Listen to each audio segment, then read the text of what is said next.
Shalom, selamat Sabat, salam sejahtera untuk kita semuanya. Masih bersama dengan saya, Pendeta Daniel Siswanto, dan kita akan mempelajari pelajaran sekolah Sabat kita. Saudara, kita telah tiba di pelajaran yang kelima di triwulan yang keempat di tahun 2022 ini. Satu pelajaran yang sangat indah dengan judul Kebangkitan Sebelum Salib. Namun sebelum kita mempelajari lebih dalam, mari kita tunduk kepala dan berdoa. Bapa di surga, Allah yang Maha Baik, biarlah kuasa Roh Kudus Tuhan menjadi bagian kami, dan sementara kami akan mempelajari firman Tuhan melalui pelajaran sekolah Sabat ini. Hikmat-Mu, akal budi-Mu menjadi bagian kami mengerti akan pelajaran ini. Terima kasih ya Tuhan, dalam nama Yesus kami berdoa. Amin.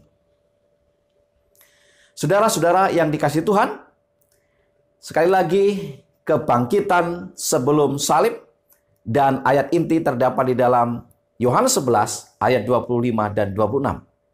Jawab Yesus, "Akulah kebangkitan dan hidup.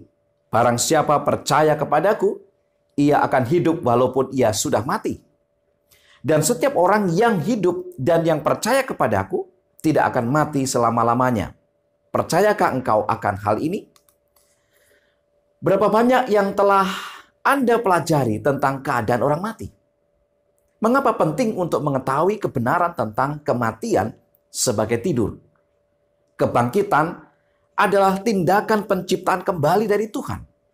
Meskipun dosa menghancurkan kita, Yesus memiliki rencana untuk menciptakan kita kembali melalui kebangkitan. Mari kita pelajari lebih lanjut. Di pelajaran hari Minggu, dengan judul Kebangkitan Musa. Beberapa bapak gereja Yunani dari Alexandria berpendapat bahwa ketika Musa meninggal, dua Musa terlihat. Satu Musa hidup dalam roh, yang lain mati dalam tubuh. Satu Musa naik ke surga dengan malaikat, yang lain dikuburkan di bumi. Namun, konsep Yunani ini tidak ditemukan dalam Alkitab. Apa yang firman Tuhan katakan tentang kematian dan kebangkitan Musa? Yang pertama, Ulangan 34 ayat 5 sampai dengan 7 memberitahu kita bahwa Musa meninggal pada usia 120 tahun dan Tuhan menguburkannya di tempat tersembunyi di sebuah lembah di tanah Moab. Yang kedua, Musa tidak tinggal lama di dalam kubur. Dalam tulisan pena inspirasi Ellen G. White dalam buku Alfa dan Omega jilid 2 halaman 79 dan 80 dikatakan sebagai berikut. Kristus sendiri dengan malaikat-malaikat yang telah menguburkan Musa turun dari sorga untuk membangkitkan orang suci yang tidur itu. Untuk pertama kalinya Kristus segera memberikan hidup kepada orang yang sudah mati. Apabila penghulu kehidupan dan makhluk-makhluk yang bercahaya itu mendekati kubur itu, setan merasa khawatir atas kemenangannya itu. Kristus tidak mau membiarkan dirinya terlibat dalam pergumulan dengan setan. Tetapi Kristus menyerahkan kepada Bapanya segala perkara itu sambil berkata, "Kiranya Tuhan menghardik engkau." Yudas pasal 9. Setan kehilangan mangsanya, orang benar yang sudah mati akan hidup kembali. Yang ketiga, Musa yang diangkat ke surga bukanlah roh atau jiwa tanpa tubuh, karena dia dibangkitkan dalam tubuh. Sebagaimana ditandai oleh sifat perselisihan antara Kristus dan iblis, yaitu tentang tubuh Musa, dan bukan tentang roh atau jiwa Musa. Sebagaimana tertulis di dalam Yudas pasal 9. Tidak ada jiwa yang hidup yang pernah disebutkan oleh iblis atau Yesus dalam perselisihan tersebut. Yang keempat, saat Yesus dimuliakan di atas gunung, Musa dan Elia nampak bersama-sama dengan Yesus dan berdialog dengannya. Lukas 9 ayat 28 sampai dengan 36. Musa yang telah dibangkitkan bukanlah roh Musa yang terpisah dari tubuh. Dan Elia, ini juga bukanlah roh Elia yang terpisah dari tubuh, sebab Elia sendiri tidak pernah mengalami kematian saat diangkat ke surga. Saudara-saudara yang dikasihi Tuhan, penampilan Musa dan Elia bersama Yesus di gunung adalah bukti kemenangan Kristus yang akan datang atas dosa dan kematian. Musa melukiskan kebangkitan orang-orang saleh dari kematian.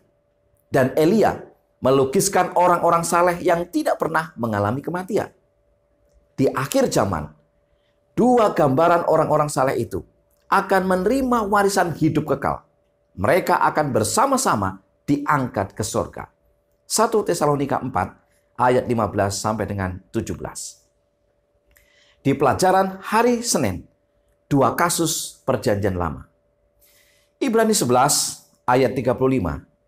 Ibu-ibu telah menerima kembali orang-orangnya yang telah mati sebab dibangkitkan. Peristiwa ini terjadi dalam dua kebangkitan di perjanjian lama. Yaitu yang pertama di Sarfat. 1 Raja-Raja 17 ayat 8 sampai dengan 24. Saat bencana kekeringan parah melanda, Allah memerintahkan Elia untuk pergi ke Sarfat, sebuah kota di luar Israel. Di sana, ia bertemu dengan seorang janda Venesia miskin yang akan memasak makanan terakhir yang tidak berharga untuk dirinya dan putranya dan kemudian mati. Tetapi hidup mereka diselamatkan melalui keajaiban tepung dan minyak yang tidak habis sampai kekeringan berakhir. Beberapa waktu kemudian, anaknya jatuh sakit dan meninggal. Dalam keputusasaan, sang ibu memohon kepada Elia yang berseru kepada Tuhan. Tuhan mendengarkan suara Elia dan kehidupan anak itu kembali kepadanya dan dia menjadi hidup kembali. Peristiwa yang kedua di Sunem dalam 2 Raja-Raja 4 ayat 8 sampai dengan 37. Nabi Elisa diundang seorang perempuan kaya untuk makan di rumahnya. Dan keluarga itu menyediakan sebuah ruangan bagi Elisa jika sewaktu-waktu Elisa datang. Ia dapat beristirahat di tempat itu. Perempuan ini sudah menikah namun belum memiliki anak. Nabi Elisa mengatakan kepadanya bahwa dia akan memiliki seorang putra. Dan itu terjadi seperti yang diperkirakan. Anak itu tumbuh dan sehat, tetapi suatu hari jatuh sakit dan meninggal. Wanita Sunem pergi ke Gunung Karmel dan meminta Elisa untuk ikut dengannya untuk melihat putranya. Elisa terus berdoa kepada Tuhan dan akhirnya anak itu hidup kembali. Saudara-saudara yang dikasihi Tuhan, wanita-wanita ini memiliki latar belakang yang berbeda, tetapi memiliki iman yang menyelamatkan yang sama. Janda Venesia menjamu Nabi Elia di masa yang sangat sulit ketika tidak ada tempat yang aman baginya di Israel. Sementara wanita Sunem dan suaminya membangun sebuah ruangan khusus di mana Nabi Elisa bisa tinggal saat melewati wilayah mereka. Ketika kedua anak itu meninggal, ibu mereka yang setia memohon kepada para nabi Allah itu dan bersukacita melihat anak-anak mereka hidup kembali. Dua kisah kebangkitan ini adalah kisah yang hebat dari dua ibu yang beriman. Iman mereka memberi jawaban atas kesusahan hati mereka. Janji kebangkitan di akhir zaman juga akan terjadi kepada orang-orang yang hidup beriman. Di pelajaran hari Selasa dengan judul Putra Janda di Nain. Suatu ketika Yesus dan para pengikutnya sedang mendekati gerbang kota Nain ketika prosesi pemakaman sedang melewati gerbang tersebut. Dalam Lukas 7 ayat 12 sampai dengan 15 dikisahkan. Setelah ia dekat pintu gerbang kota, ada orang mati diusung keluar, anak laki-laki, anak tunggal ibunya yang sudah janda, dan banyak orang dari kota itu menyertai janda itu. Dan ketika Tuhan melihat janda itu, tergeraklah hatinya oleh belas kasihan. Lalu ia berkata kepadanya, "Jangan menangis." Sambil menghampiri usungan itu, ia menyentuhnya, dan sedang para pengusung berhenti, ia berkata, "Hai anak muda, aku berkata kepadamu, bangkitlah." Maka bangunlah orang itu dan duduk dan mulai berkata-kata, dan Yesus menyerahkannya kepada ibunya. Anak itu benar-benar telah mati dan banyak orang dapat menyaksikannya. Namun kini telah bangkit ia telah hidup kembali. Kehadiran Yesus benar-benar telah mengubah seluruh skenario. Dan banyak orang yang telah menyaksikan mujizat tahu tidak hanya bahwa sesuatu yang menakjubkan telah terjadi, tetapi seseorang yang istimewa ada di antara mereka. Jika janda di Venesia dan wanita Sunem telah meminta bantuan dari Nabi Elia dan Nabi Elisa, tetapi janda Nain tertolong bahkan tanpa dia memintanya. Ini berarti bahwa Tuhan memelihara kita bahkan ketika kita tidak mampu atau merasa tidak layak untuk meminta bantuannya. Yesus melihat masalahnya dan menanganinya. Ellen G. White dalam buku Kebahagiaan Sejati halaman 12 dan 13 mengatakan, terdapat pula desa-desa di mana tiada erangan kesakitan di rumah manapun, karena dia telah melaluinya, lalu menyembuhkan semua orang sakit yang ada di desa-desa itu. Pekerjaannya membuktikan bahwa dia telah diurapi ilahi. Kasih, kemurahan, dan belas kasihan dinyatakan di dalam setiap perbuatan hidupnya. Dia jatuh hati dalam simpatinya terhadap anak-anak manusia. Dia mengenakan sifat manusia supaya dia dapat memenuhi keperluan-keperluan manusia. Orang-orang yang paling miskin dan hina tidak takut mendekati dia. Bahkan anak-anak kecil pun tertarik kepadanya. Semua Injil penuh dengan kisah Yesus melayani banyak jiwa yang membutuhkan dan terluka. Itulah sebabnya kemudian banyak orang Yahudi percaya bahwa Yesus adalah Mesias yang dijanjikan. Meskipun kita tidak dapat melakukan mujizat seperti yang Yesus lakukan, namun kita dapat melakukan sesuatu untuk melayani mereka yang terluka di sekitar kita dengan cara yang sederhana. Membantu membawa ke rumah sakit, memberi makan, membelikan obat, dan masih banyak hal yang bisa dilakukan. Di pelajaran hari Rabu dengan judul Anak Perempuan Yairus. Markus 5 ayat 21 sampai dengan 24 dan ayat 35. Seorang kepala rumah ibadat bernama Yairus datang dengan tersungkur di depan kaki Yesus, memohon kehadiran dan tumpangan tangan Yesus atas anaknya yang sedang sakit keras. Sementara Yesus menuju ke rumahnya, seorang datang dengan membawa berita kepada Yairus bahwa anaknya telah meninggal. Namun Yesus menguatkan Yairus dengan berkata, "Jangan takut, percaya saja." Yesus meneruskan perjalanan ke rumah Yairus dan mendapati banyak orang dalam perkabungan. Markus 5 ayat 38 sampai 40 melanjutkan kisah ini. Mereka tiba di rumah kepala rumah ibadat, dan di sana dilihatnya orang-orang ribut, menangis, dan meratap dengan suara nyaring. Sesudah ia masuk, ia berkata kepada orang-orang itu, "Mengapa kamu ribut dan menangis? Anak ini tidak mati, tetapi tidur." Tetapi mereka menertawakan dia. Pertanyaannya adalah, mengapa orang banyak menertawakan Yesus?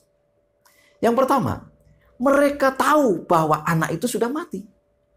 Yang kedua, mereka tidak memahami arti kata-katanya.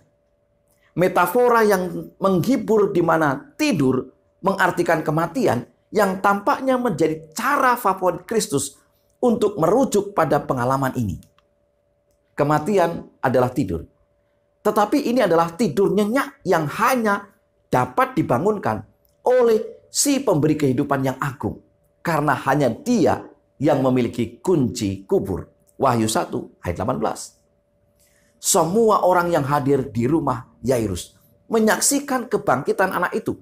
Dan mereka sangat takjub. Tentu ini merupakan pengalaman yang luar biasa dan mengubahkan hidup. Peristiwa kebangkitan tidak terbatas pada kelompok, etnis, atau kelas sosial tertentu. Musa adalah pemimpin umat Allah yang terbesar yang pernah ada. Ia juga dibangkitkan. Janda di Sarfat yang malang, bahkan bukan orang Israel. Ada juga wanita Sunem yang menonjol di komunitasnya, tetapi tetap saja bukan orang Yahudi. Anaknya juga dibangkitkan. Sebaliknya, Yairus adalah seorang pemimpin sinagog yang ada di Kapernaum, Markus 5 ayat 22. Terlepas dari latar belakang budaya atau status sosial mereka yang berbeda, mereka semua diberkati oleh Tuhan yang berkuasa memberi kehidupan. Saudara-saudara yang dikasihi Tuhan, perhatikan kata-kata Yesus ini. Jangan takut, percaya saja. Telah menjadi kekuatan dan penghiburan orang Kristen sepanjang masa di tengah situasi yang menakutkan di dunia yang fana ini.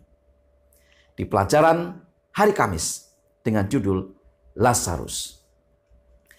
Beberapa fakta yang perlu kita ketahui tentang Lazarus yang terdapat di dalam Yohanes pasal 11 diantaranya. Yang pertama, Yesus menggunakan metafora untuk tidur dalam berbicara tentang kematian. Saat murid-muridnya berpikir tentang tidur dalam arti harafiah, Yesus dengan jelas menyatakan bahwa Lazarus sudah mati. Yohanes 11 ayat 11 sampai dengan 14. Yang kedua, ketika Yesus tiba di Betania, Lazarus sudah mati 4 hari. Mayatnya sudah membusuk. Yohanes 11 ayat 17 dan 39. Yang ketiga, ketika Yesus memberitahu Marta bahwa saudaranya akan bangkit, Marta menyatakan kepercayaannya bahwa kebangkitan akan terjadi di akhir zaman.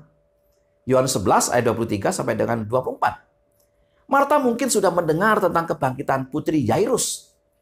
Tetapi mungkin ia tidak berpikir bahwa mujizat ini akan menjadi sesuatu yang Yesus dapat lakukan untuknya. Yang keempat, ketika Yesus menegaskan kepada Marta bahwa akulah kebangkitan dan hidup. Barang siapa percaya kepadaku, ia akan hidup walaupun ia sudah mati. Dan setiap orang yang hidup dan yang percaya kepadaku tidak akan mati selama-lamanya. Percayakah engkau akan hal ini? Yohanes 11 ayat 25 sampai dengan 26.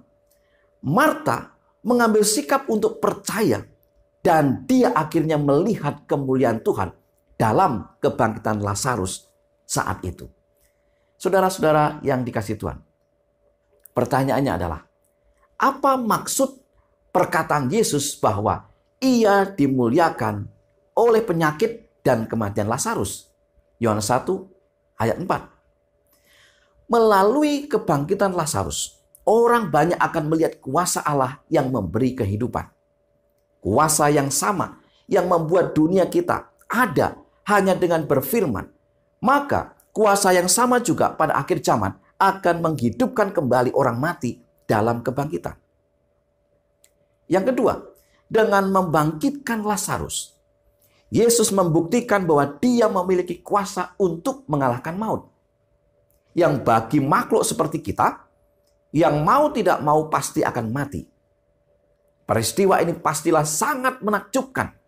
Dan tidak ada wujud nyata yang lebih besar dari kemuliaan Allah yang mungkin ada selain kebangkitan yang sudah mati. Di hadirat Kristus tidak ada ruang untuk kematian karena Dia adalah sumber kehidupan. Kata Yesus, akulah kebangkitan dan hidup.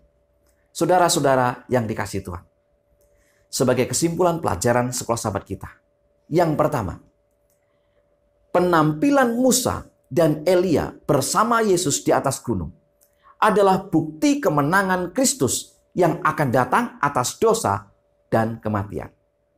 Yang kedua, janji kebangkitan di akhir zaman akan terjadi kepada orang-orang yang hidup beriman. Yang ketiga, Tuhan memelihara kita bahkan ketika kita tidak mampu atau merasa tidak layak untuk meminta bantuannya. Yesus melihat masalah dan menanganinya.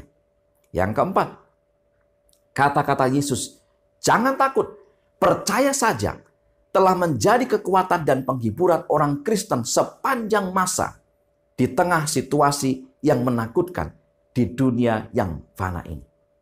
Yang kelima, di hadirat Kristus, Tidak ada ruang untuk kematian karena Dia adalah sumber kehidupan.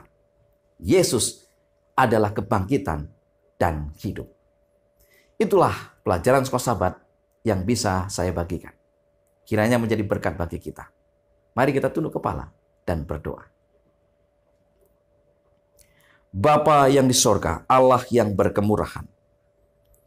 Bila mana kami mempelajari akan firman Tuhan ini, biarlah kuasa Roh Kudus Tuhan menjadi bagian kami. Memberikan kepada kami pengertian, hikmat, akal budi, dan Roh Kuduslah yang akan memeteraikan firman itu dalam hati kami, dalam hidup kami. Berkati umat-umat Tuhan dimanapun mereka berada yang sudah mempelajari firman ini melalui video ini. Terima kasih ya Tuhan. Inilah doa harapan kami. Dalam nama Yesus kami berdoa. Amin. Saudara-saudara yang dikasihi Tuhan, biarlah kita terus menggali firman di dalam pelajaran yang sangat penting, teristimewa di dalam pelajaran Sekolah Sabat. Selamat belajar, selamat sabat, dan Tuhan memberkati kita.